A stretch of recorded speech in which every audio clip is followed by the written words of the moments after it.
still with us? Are they Super Bowl contenders? Wow.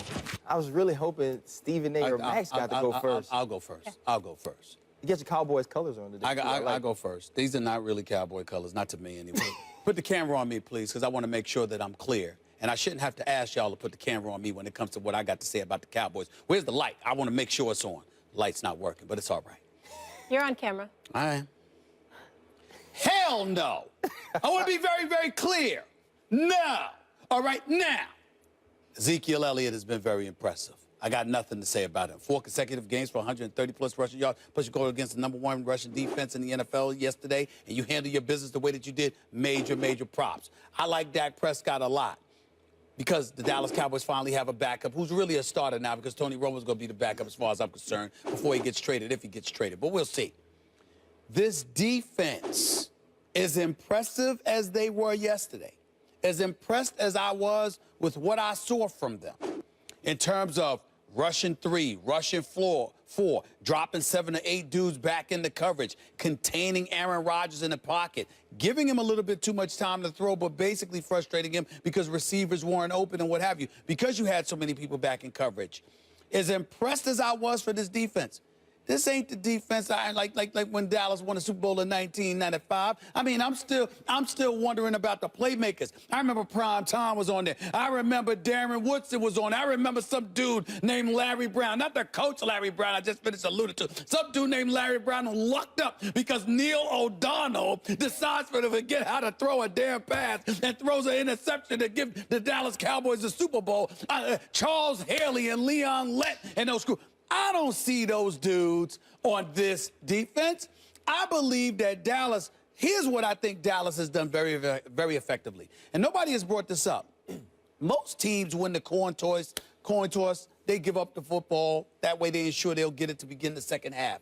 Dallas never does that. They've won 3 coin tosses this year, took the ball all 3 times. The other 3 times the other team won, they gave it to the Dallas Cowboys. I think 5 of those 6 times the Dallas Cowboys have ended up scoring. And I think it was when Dan Bailey missed a field goal. That's the only time they haven't scored. So when I look at the Dallas Cowboys, I think they have teams reeling because they come out the box, they punch you in the mouth with their offensive line in their running game, and they got you on your heels, and it dwarfs you a little bit.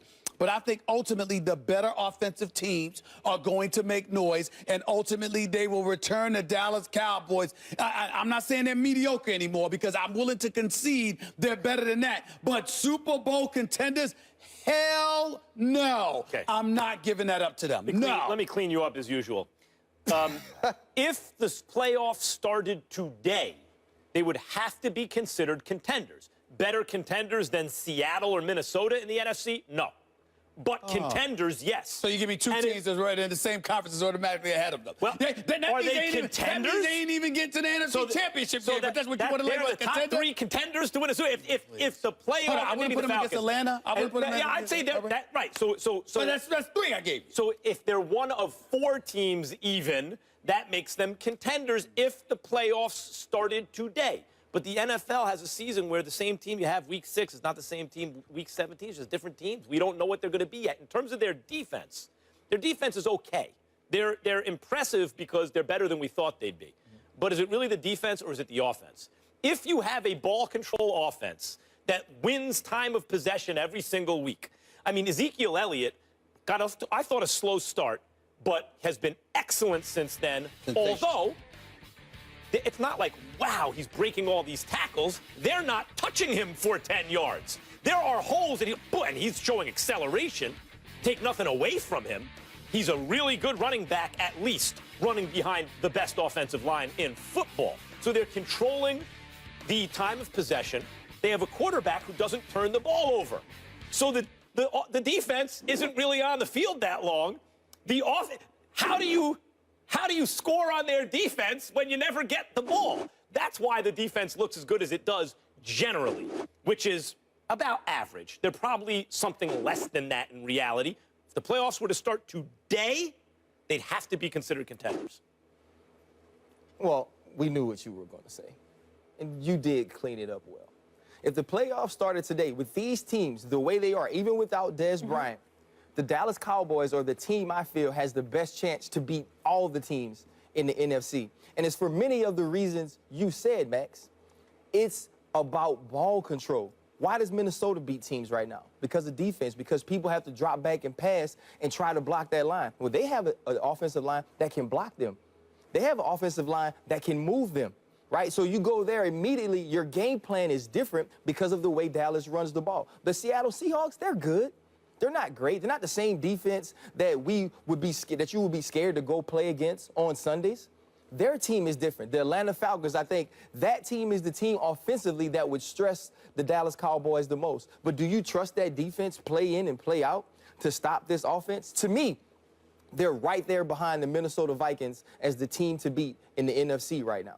And that makes them strong Super Bowl contenders because I believe in their offense a lot more than Minnesota. Obviously, Minnesota has a defense that right now is playing unbelievable. It's playing some of the best ball I've ever seen a defense play. 85 Bears, 2,000 Ravens type of football is what they're doing right now. Broncos last year.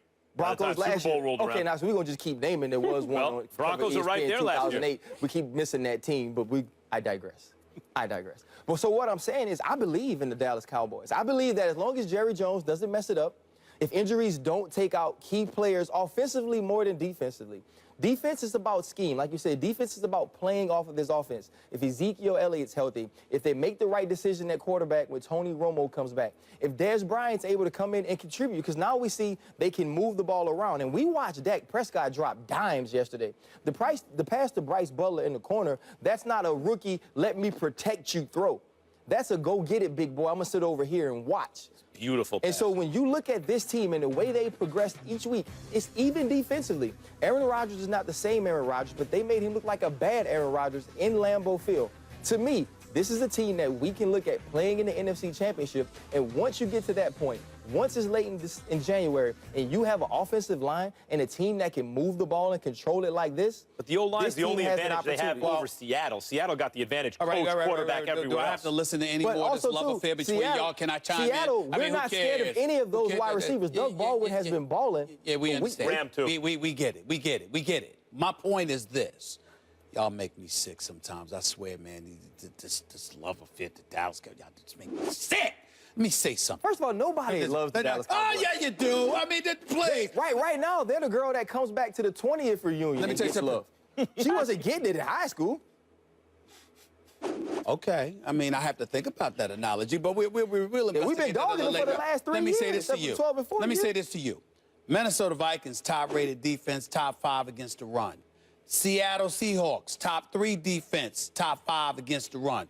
Those are 2 teams that the Dallas Cowboys would have to potentially have to run into. And then there's the Atlanta Falcons with a high-octane, very, very potent offense, which would force Dallas to have to score the ball. And I don't think that the Dallas Cowboys would be in a situation where the level of ball control that they've exercised. I think that you'll find a situation where Dallas, as the season wanes, I believe they'll beat you big, meaning with their running game. They'll beat you big or not at all. They won't chunk 5 yards, 10 yards here, move the chains, control, dominate time of possession. I don't think it'll be something like that. I think they'll get big plays, or I think they won't get Top a lot 4 of team things. in the NFC right now, though, you're saying. Yeah, I'm saying that makes them Super Bowl contenders. Well, you say that if the playoffs start. I don't feel that way. That's your philosophy. I'm about winners, and I'm allergic to the Dallas Cowboys seeing them as winners, especially since 1995 they haven't won anything. So as far as I'm concerned, you're telling me a divisional playoff appearance? Fine. Well, I'm saying they might. By the way, they ain't going to no damn NFC Championship game. You're saying that this will stop. We saw it happen for a year with DeMarco Murray. Yep. We saw it happen in the playoffs. It was a and they lost in the divisional 14 wins. Right. Yeah. Listen. That's what I'm saying. Miscue. That's what I'm saying. Did you call them a Super Bowl contender? We still don't know. Did you call them a Super Bowl contender? Time out. Did you Time call them out. that then? By the way, and I'm not even willing to concede that they'll make the playoffs this year. Oh, Lord, man. Last place in the NFC is the Giants. They're 2 games back from the Cowboys, and they have a win over the Cowboys. I quit. By the way, Washington is 3-2. I didn't even say that. The Eagles. I'll leave with you. I didn't even say that to Four Matt. wins. I didn't even say that to Matt. We just leave We it done, man. alone. We can holler at you, man. You think just because they have a hot start, they're 2 games I didn't behind the even say Giants that. right now.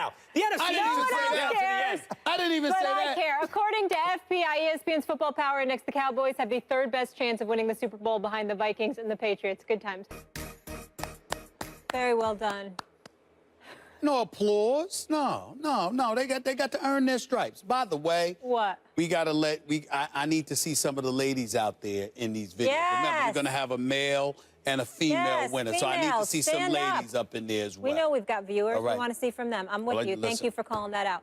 Meanwhile, Richard Sherman's outburst on the sideline, Odell Beckham's penalty for taking his helmet off, and Cam Newton's Super Bowl press conference. We asked you guys to vote on Twitter. Which one did you have the biggest problem with? And the results are in. Cam, 41%, Sherm, 34%, OBJ, 25%. Do you agree, Stephen A? Of course I don't. I mean, they're obviously agreeing with Max, and, you know, our viewers are, some of our viewers are entitled to be ignorant from time to time, and this is one of those situations. They're wrong. I mean, the fact of the matter is that I don't really have much of a problem with what happened with Cam yesterday. Not yesterday. I just don't. Well, they're wrong, but not because of that. I did have a problem with what Cam did and what Odell did, because he actually cost field. It's a stupid rule in the NFL that a celebration or whatever can cost you field position. It's a really stupid rule. Nevertheless, it is one. Everyone knows it, and Odell broke it and could have cost his team. Sherman outburst ahead of Odell's. Sherman is upset because of miscommunication and trying to get things together. Odell takes off his helmet and gets the team penalized in a close game that they could have lost. I think Odell's was worse than Sherman. I just look at Cam, and I think that Cam is bringing attention to the Carolina Panthers and their ineptitude in the offseason. They were feeling themselves with the reigning NFC champions. We can afford to be a bit laissez-faire and a bit arrogant in that regard, and I think that Cam Newton is frustrated having to eat up all the attention that comes his way with the territory. because of it. Well, He's the face of the franchise. He was very nearly and may still be the face of the entire league, the face of the NFL. And when the people want to see when the going gets bad, can you take the heat? I can understand you that. absorb it and not deflect it? I can respect that, and you know, in theory, you're absolutely not wrong. But I don't believe that because you're paid, it gives organizations the license to lean on you and cover themselves. That's what I'm saying. Sure. I don't believe that management for the Carolina Panthers, and to a lesser degree, Ron Rivera, should get to hide behind the spotlight being on Cam Newton when that offense is not the problem. Excuse me. Two different things. But let me say this to you. Two different things. Cam Newton's a leader, no doubt. Is Kuechly a leader? Yep. What's wrong with that defense? Because it ain't the offense that's the problem with the team. But Thomas Davis, I love Thomas Davis. He's big time. And him and Kuechly are playing, by the way. But shouldn't they be made to answer for their defense? Everyone knows the quarterback is the biggest star on the team. They're the one who's going to have to talk. They're the one who's going to have to say how great everyone else is when it's good and how bad they are when it's bad, whether it's true or not. This is the way it's always been done, and it seems to work for the great ones. And if Cam wants to do it another way, fine. But then you got to do it while you're winning. This can't come out just in bad times. This has to come out in good times, too. Well, this is only coming out in bad times. Well, it's going to come out in bad times in terms of the organization leaving you hanging. When you know that the organization did what it's supposed to do and it's on you, then you have a valid point. But when you have to sit there and answer questions that are above your pay grade, when you have to sit up there and talk for a team that literally leaves you hanging because they don't sit up there and keep a Super Bowl championship contender intact, I think, and listen, I don't find anything extreme about what he did yesterday. That's the key that I'm saying here. If the blogs all came to you and said, Stephen A., what's it feel like to get whooped up on by Max all day, every day? Would you just not answer? No comment? Would you storm off? I absolutely. Or would you take it? I absolutely would, because I would have nothing to say. I would literally look at them and say, what the hell are you talking about? That's never happened. That's a very ignorant question on your part to sit there and think that I lose to Max Kellerman when I wax his behind every single day. That's a diluted answer, but it's an answer. I would sit up there and say that. You wouldn't just storm off and pout. Oh, no. I wouldn't pout, but I would storm off. Oh, let me tell you something right now. Ask people who run into me. They come up to me at the game. You got to come up to me with the right tone. You better not be disrespectful. And depending on your question, if it's a stupid question, I have walked by people. That's a highly intelligent question. I have walked by people and have completely ignored them. Ask them. Ask them. That's why people are very reluctant to approach me, because they know I might ignore you or I might cuss you out. Pick your choice. Pick your choice. I don't care. I really.